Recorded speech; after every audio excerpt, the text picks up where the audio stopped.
In 1950, Austin was a small but growing city, home to just over 132,000 people. The skyline was modest, the roads fewer, the traffic lighter, and the pace of life slower. Yet even then, God was at work, beginning to write a story that would last generations. My name is Barbara Dugone, and my dad was Larry Donahue. He was a young man who grew up in Henry, Illinois. They were dirt poor because his father had died when he was 4 years old. He had cardboard for the soles of his shoes. He saved up enough money to pay the dues for the University of Texas, and he hitchhiked down to Austin. My dad was quite a heavy drinker. My grandmother at that time was going more to church, and she invited Daddy, and he really doesn't remember what the pastor said, but he literally ran down the aisle, fell on his back, and screamed, "My God, forgive me." And he was gloriously saved and filled with the Holy Spirit.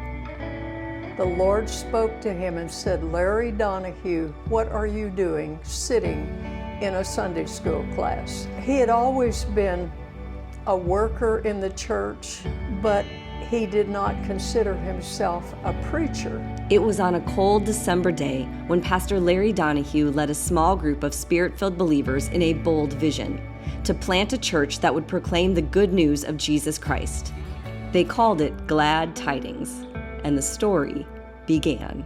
He wanted the glad tidings. He wanted the good news to go out, good news.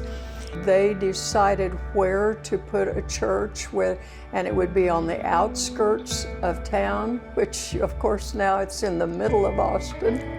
Our first service was in December of 1950, and there were 13 of us. Well, my name is Vivian Doherty, and I started here the second Sunday the church started.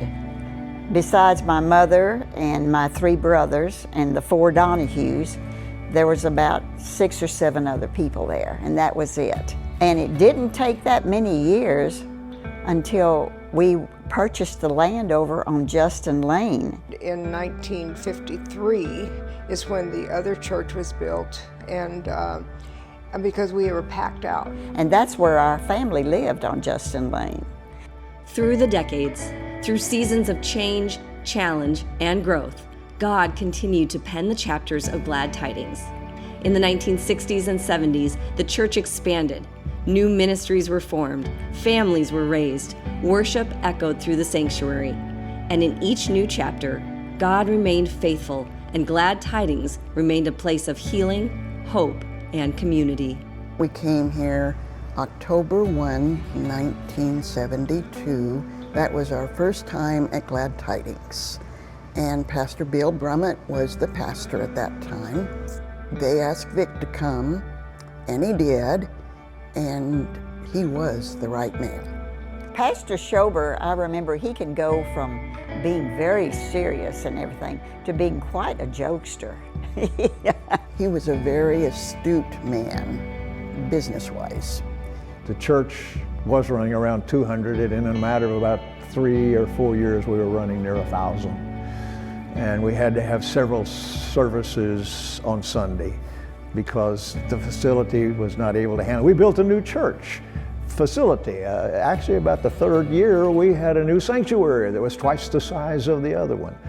Glad Tidings was growing, really growing, and we were landlocked at 2000 Justin Lane. So we went to 2 services, and we were considering 3 because parking was everywhere. Every option that they tried to find more space somehow, just the doors closed. About that time, this property became available. It was the Allendale Baptist Church. 90,000 square feet of floor space, And boy, this looked good. And then we found out what the price was. They wanted millions, and we knew that wasn't quite ready. And then we heard it was going to go to auction. But we did a lot of praying. And they asked for all of us to pray. And we had a prayer meeting that day. We marched all the way around the property, claiming it for God the night before. We even had a couple of people who were on crutches that were walking around with us. They didn't want to miss it. And one woman was in a wheelchair, and we wheeled her around. She didn't want to miss the march. We found out that we were going to be bidding against two other guys. They went 1,000, another one went 1,000 above. We went, I said, do it strong. 5,000. 115, 115, 115. I let them know you're there. We want it. It's a church. We want it. They just want to make money on it. We want it for a church, and we let it. All of a sudden, these two guys go and they say, we need a 5-minute recess.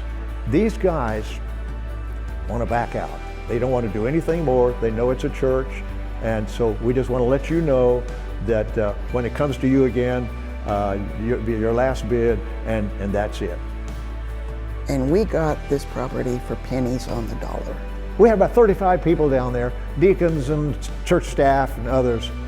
And when it was said, sold to the Church of Glad Tidings, and we led up and up, oh my goodness, it was like we had just won the game against Texas Aggies, hook 'em horns. And when they finally called us back and they said they were able to get all this property, and I believe it was for $250,000. And we were so thrilled. Yeah, don't you cut that out. And anyway. From the new ministry location on Northland Drive, the kingdom work of Glad Tidings continued to grow, bringing to light the need to extend our ministry reach to the greater Austin area. The Lord said, don't leave the inner city, because once you do that, the others aren't going to be able to afford this property because it was going up in value all the time. You got to get out and put some churches on the perimeter. So we started off. The first one we did was in South Austin, Buenos Nuevos. We bought the property and moved a pastor couple out there and began.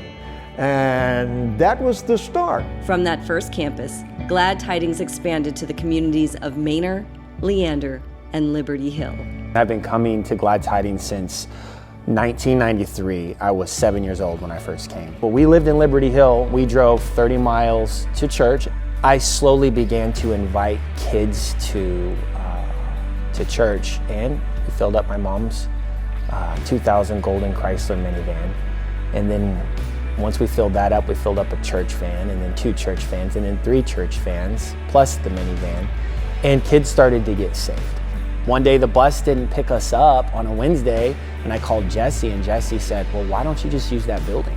And so we pulled a piano out from the wall, and my mom played, and kids cried, and I preached. I have no idea what I preached on, but kids were receiving Jesus and loving Jesus.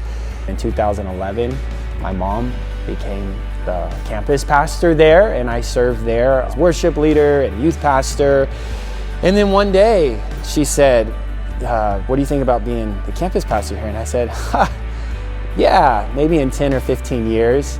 Then Pastor Michael asked me the same question, and I said, yeah, maybe 10 or 15 years. And he said, how about in 3 months? And I was like, 3 months?